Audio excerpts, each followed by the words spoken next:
mayroon na po tayong mga naban based on that. Hindi, Um, pero sir, Opo. mataas ang insidente ng pagpapatay ng app during rush hour. Hindi mo na-observe yan?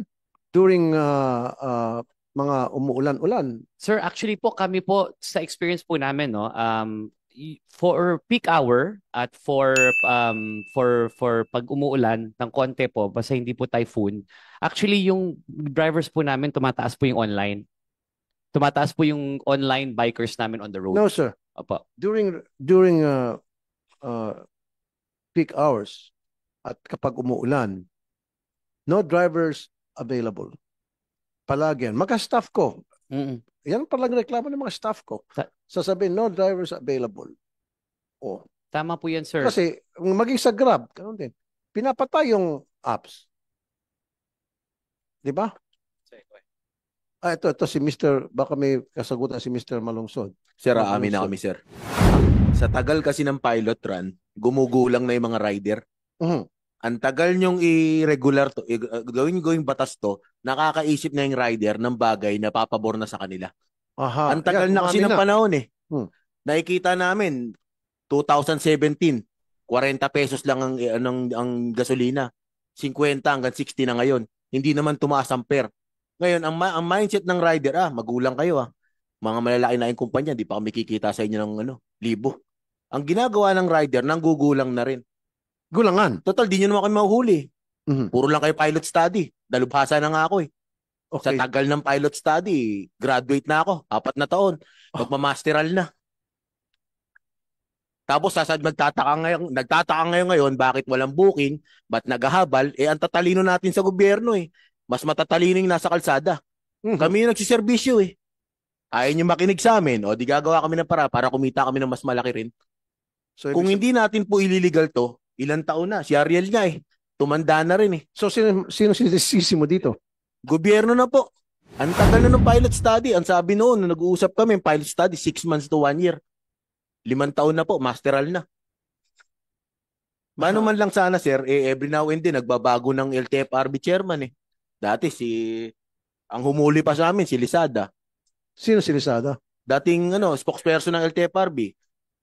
Spokesperson, siya, chairman, siya yung... Board member.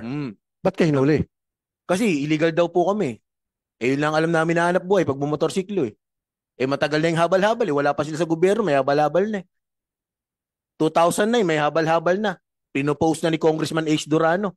Hanggang ngayon, namatay na si Representative Raul Delmar ng Cebu.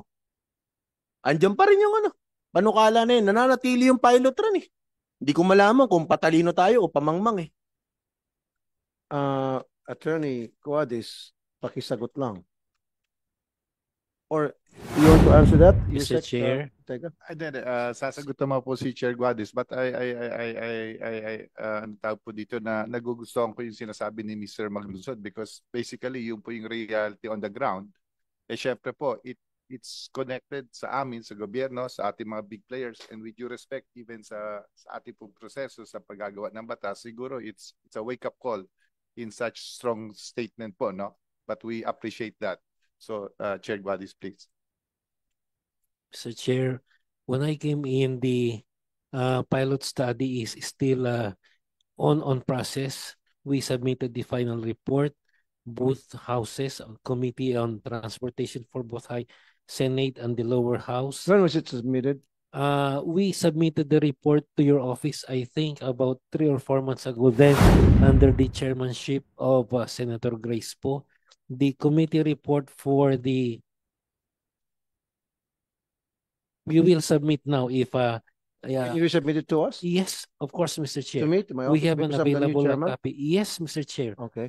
The version for the lower house was submitted. In fact, the lower house had already passed the bill on its third and final reading, and then inaangat na po sa Senate for the Okay. disposition of the Senate. So ang bola ho ngayon nito is in the Senate, Mr. Chair. And Okay. if you haven't received one, I can give you one today. I have Okay. a soft copy which I can furnish Mr. your office. Maglunsod, thank you so very much for raising that issue.